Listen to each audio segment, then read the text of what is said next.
The CBSA confirms that the Canadian immigration has lost track of at least 30,000 people. Welcome to the Canadian Shield. My name is Sterling. I'm your host.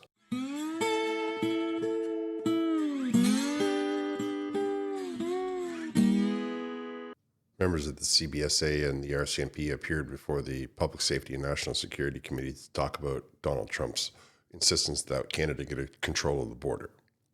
And some of the things that came to light are shocking that we are allowing it to happen. For example, the Americans have been talking about closing the border at least 3 other meetings. They've been worried about it under the Biden administration. It's not just Donald Trump that's talking about it, but the Liberals don't want you to know that because the Liberals didn't give any onus to it. They didn't give any import to it. They just said, yeah, no big deal. Well, apparently it is a big deal, and you're going to have to learn that you're not the person. You don't decide what other people find important. That's the thing that you need to understand, that the control issue on the far left needs to be really addressed. It needs to be spoken out loud. I suppose it's a different video. This one, I want to talk about some of the immigration issues that came to light, the shocking amount of people that have just gone missing, the complete lack of preparedness they have for other individuals to go missing, and how they cannot see the connection between that and the rise in other problems that are happening in this culture. We know that through an order paper question that was submitted, that the Liberals lost track of 30,000 individuals scheduled for deportation, which is troubling in itself. How can something like this possibly occur? Specifically, 29,730 some who are on wanted, warrants for by immigration authorities, and they fail to appear. So how does this happen? So on removals, indeed, you're right. The removals inventory that we have right now is significant. It's not static. So I will start by saying that. And last year we removed over 16,000 people, the most in a decade, and we're on track to do the same this year. Our officers are very focused on removals. So when somebody has gone through the immigration process and they are not granted status, sometimes they've been here for years. And so it will be time for them to be removed, but it will take a bit of time. The school year will finish and so on. And so just to say that our expectation is that people leave when they are not granted status, and indeed many do. But keep in mind, ma'am, that in the next 2 years, 2.4 million visas are due to expire. So how do we as a country expect to have the people that should be leaving under those orders be leaving when we can't keep track of the ones we've got now at only 30,000? Yes. So there's the people that will leave voluntarily. There's the people that CBSA needs to help leave, and I say that not euphemistically, buy their ticket, perhaps put them in an immigration detention center because we are concerned they will abscond. And then those that our investigators and Aaron's staff are looking for all the time. And so to say that we are putting in a big effort, as we did this year, to increase by 59%. But as you say... There's more to do. There's a lot more to do. So many things were said in that little 60-second clip. Oh, the numbers aren't static. You think? That's correct. The numbers aren't static. We put 16,000 people out, which is the most we've done in a decade. So it's the most you've done since the Liberals have come into office. Is that a coincidence, do you figure? But then he says, well, 2.4 visas are set to expire. So there's another, influx of the number, right? Of course it's not static. It's about to go up to 2.4 million. You need to appreciate the mindset of the individual who's come across the world and is sitting here for years trying to settle in. If you are telling yourself that you're not going back to the country of origin, there's lots of people who came here under one premise, under one guise, and now they have decided that there's nothing for them back where they're from. The people that they come from are dirt poor, and they do better by having the person in this country sending money back via the app. Women get married, they meet people, and they decide that they're living better. So when you take this individual and you all of a sudden tell them that they're going to go back to abject poverty in a country that you've been gone for years, so all of the changes that have happened, you're no longer settled in. You think that they're just going to go quietly? what a lot of them do is take their, cousin's ID or something like that, and or they say that they don't have any ID, and they do their best to try and circumnavigate the system that way. They take under par jobs, or more importantly, more to the point of this, they go to the life of crime. They start to commit crimes. And I'm not saying to you that they're going to turn into like Al Capone or something like that, but they will say, hey, I need some money. Is there any way at all? Like, what do you need? And then the guy will say, well, I don't know, maybe we need a new Mercedes SL, whatever it may be. And these individuals who are desperate, who have nowhere to turn, and who are outside of the system because they can't really get a job. As soon as they apply for a job, somebody's going to get flagged. And the investigators that she alluded to are going to show up at the door, because she says, well, they're investigating, they're always looking, but really all they're doing is scanning databases. They're waiting to see if a cop picked one up. They're waiting to see if the fingerprints showed up. They're waiting to see if anybody calls in on them. They're waiting to see if they show up somewhere and say, you know what, I'm ready to go home. These are the kinds of situations that you're looking at when it comes to these things. Don't be fooled. We don't have prisons that are specifically designed for immigration. We put the people on immigration hold into the same buckets that we put people who have just, robbed a bank or whatever it is. And you say, well, what's your point of that? Well, they run into people and they say, okay, well, let me get out off my immigration hold, and then I will figure out a way to talk to a guy who might need to buy a Mercedes or a car or any other kind of stolen item. And this is how it begins. This is why this is how it starts.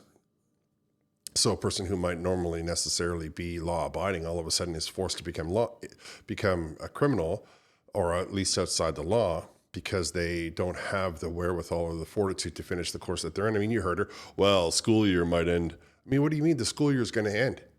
What are you talking about? 2.4 million people are about to come face to face with the fact that they're going to have to go back to the country of origin that they came from. They're going to have mountains of debt. They're going to have nobody over there. Like, this is going to cause people to make a lot of decisions. And then you want to see, this is exactly what happens, why the refugee numbers go through the roof, because they're here, their paperwork ran out, they got nowhere to turn, there's nowhere to live, and they say, hey, I need to be a refugee. 2015, there was like 11,000 of them. Now it's like almost 400,000. 30,000 people they can't keep track of. And that's just what they're going to admit to. 30,000. Now, of course, a lot of people don't realize that you might be looking right past them, right? Because they're not breaking the law, then you don't pick them up. They do break the law, they give you a wrong name. What are you going to do? I don't have any ID. All I really have is, this library card or something like that. Like you have to appreciate the position that the police are put in.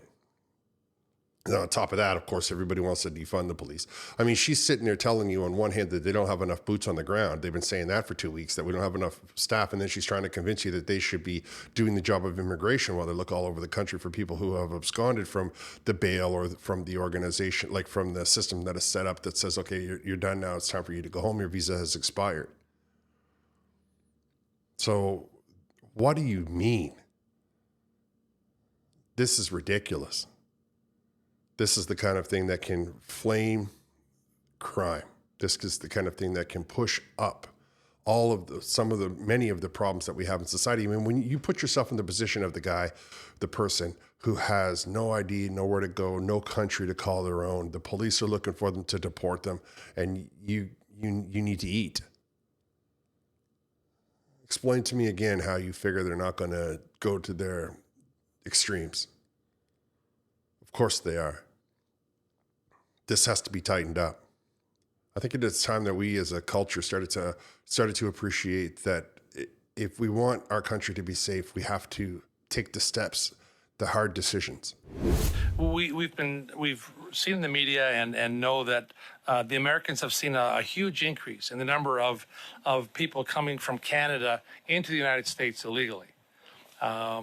Between 2002 and 2022 and 2024, it's estimated that increase was 82% to roughly around 19,000 people in that 2 year. And in fact, about a 680% increase from 2015 when this government took effect to now, Canadians, illegally crossing the border into the United States. why? How would you recommend we reverse this or mitigate this trend? So some of it was mitigated with the imposition of a partial visa on Mexico and recent decisions by IRCC and the minister to tighten visa requirements and to end a process that was providing a temporary public policy for temporary resident visas. So those have all had a material impact from what CBSA has seen.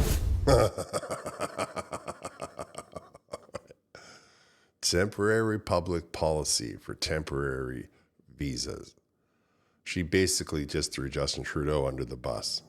The reason that there's so many people going states, she says, is because the Liberal government was letting them come in here with with only temporary visas, and then they would just simply try to get into the United States rather than go back to Mexico, which is exactly what I was just telling you as it pertains to all of these individuals. Many of them are leaving abject poverty, and to give them even minimum wage is a considerable amount of money. But the immigration policy of the Liberal government has turned our country into, I don't know, it's not what it was. I can tell you that right now. And I mean, it's Canada, right? So we have a proud tradition of controlled immigration. This free-for-all that the Liberals invited, it's not doing us any good. That's for darn tootin'. I want to continue on with the Canadians or people from Canada illegally entering the United States, but of greater concern than that, and that is concerning in itself, there's nearly 1,200 people on various terror watch lists who have been stopped by U.S. authorities entering the United States from Canada. And by contrast, the same people on terror watch lists entering the United States from Mexico in that same time period of 3 years was, right around 200. So, it's concerning. Like, so why are U.S. Border Patrols able to, interdict these individuals, and we seem to have a problem? And I'm going to get to the question of how do these people get in Canada in the first place in a minute. So I'll begin by saying the way in which the U.S. reports on their data is a subject of discussion. So a certain number of those people, when they say interdicted or encountered, are people going through a port of entry and turned back to Canada. And that happens going the other way all the time. So that's the system working. And, what they say they're on a terrorist watch list, so I don't have information in those specific databases. But I think it's important to understand. But you have the access to those databases, do you not? We do. Yes. And these are people that the Americans turn around. Okay, so for those of you keeping score at home, what she was told that the Americans released numbers saying that there are 1,200 minimum people a year being turned back because they're on terrorist watch lists. All the while, Canada has them living in, Toronto, Montreal, Vancouver, who knows where. They're living in Canada, no problem at all, without being turned around because they're on a terrorist watch list. They are being turned away from being entered into the United States of America because they are terrorists, not because they, of some other reason. They are from their country of origin, people who are militant and who have done crimes, terror crimes. I mean, I get that we might say the word terrorist nowadays a bit too much, but the reality is that they're on a terrorist watch list and not permitted into the United States of America because they might do something that is, considered terrorist. And she says, oh, don't worry about it. It's not that big of a number. It's just that when they apply to get into America legally, they get turned around at the border. Okay. But they get turned around at the border because they're on a terrorist watch list. And Canada, who just sees them turn around at the border, is giving them free reign to roam around the country. I mean, the Americans don't say to you, oh, we just got this guy who's on that's on a terrorist watch list. Do you want us to contain him for you so that you yourself can adhere to the terrorist watch lists? Or do you just want us to let him walk back into your country and let him be grumpy because he didn't get into America so he can go over 4 provinces and try again? And she's like, oh, no, don't worry. It's just the way the Americans are. Really? I think the question should be, why is Canada letting 1,200 terrorists run around the country, people who are on terrorist watch lists, roam around the country free, have jobs, get tax returns, all of that kind of stuff, while they are quite willing and capable of doing whatever it is that put them onto the list in the first place. And it's about to get really bad because, the Syria conflict is going to start all kinds of foolishness. And I think the idea that the government of Canada should be taking is Canada first. That we want to make sure that people that are here for the right reasons and not because they are, on any kind of a watch list. I mean, that's my opinion on that matter. You can let me know what you think down in the comments. What I think is really bizarre is her nonchalant approach to the whole question. How she just figures it's not a big deal that, the Americans are overreacting and, don't worry about it. We're going to go back to looking for the 30,000 people we just let run around the country. I mean, come on, man. Are you kidding me? So I don't have the percentage, and we would typically not speak publicly about how we do our targeting and the numbers we scan. So it depends on our risk. It depends on the information that we've received. So generally, we did have a representative from the union that said that there's a 0% chance that anything will be scanned at a rail crossing. Is that true? Yeah, again, disappointing that they felt the need to put that information out there without any more context. So I'm going to ask Mr. McCrory to address that quite directly. Thank you for the question. So all goods coming into Canada need to be reported to the CBSA, and as the president alluded to, we do a risk assessment on all those goods. We also have targeting on certain modes that allow us to target. What I would say is that in any mode, when we have suspicion, either based on the targeting, our intel, or our risk assessment, or based on the experience of well-trained border services officers, we will pull that. Now, we know that the advanced U.S. assigned discloses search. their percentages. Is there a reason why they can disclose their percentages, but Canada does not? As I've suggested, we get data on all material coming into the country. We use that data to perform the risk assessments, and we prefer not to talk about how many actually will undergo an examination. What is the deal with our federal government and thinking that the regular, ordinary people don't have the right to know?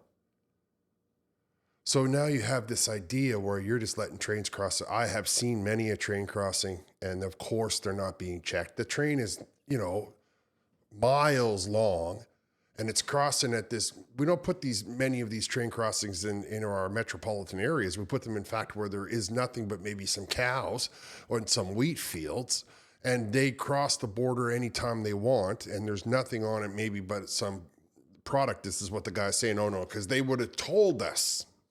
He says, they're going to disclose it, and we do risk assessment. And then our well-trained CBSA agents. So let's start right at the idea that anybody who's trying to get into the States can simply jump on a train that's going southbound, and away we go. And one of the largest cities that goes southbound in Canada with trains is Winnipeg. So imagine now the amount of people that could be traveling into the Midwest of the United States of America on a train that's not even being checked. Oh no, we trust them and the 2.5 million people that are here on visas to tell us the truth. We get that they're criminals and they're smugglers and they're skirting the law, but they have to report it. They need to put on the paper that they're smuggling all of these firearms. What? And I wish people wouldn't talk about it because we don't like to disclose our information to the Canadian public. We don't want the Canadian public to be aware of the problem. We want the Canadian public to think that everything is hunky-dory fine. And these well-trained CBSA agents we got at least 7 of them. There's at least 15 guys running up and down the country doing the job of 150. Right? Because they don't have, we aren't just sitting here because we have been trying to say that we don't have enough resources and we don't have enough people. Oh my gosh. I mean, I think that it's time we come to the understanding that security of the nation lies with all of us, lies with everybody that sees this nation as one. And the government doesn't have the right to withhold any information from us. None. Every time I turn around, all I hear is these far left guys say, no, we don't want to tell you. I got a news flash for you. There's only one time you can get away with it. And after that, then people know, right? So you say to yourself, oh, we bust, we don't want to tell anybody because we want to bust somebody. Well, you just said that we rely on people to tell us when we're crossing the border, and you got another guy that said that 0 people on the train. So if you were to just say, for the sake of argument, you caught a guy doing it in a car one time, all he would do would let other people know that that's how they catch people, and they would simply adjust and make the adjustments.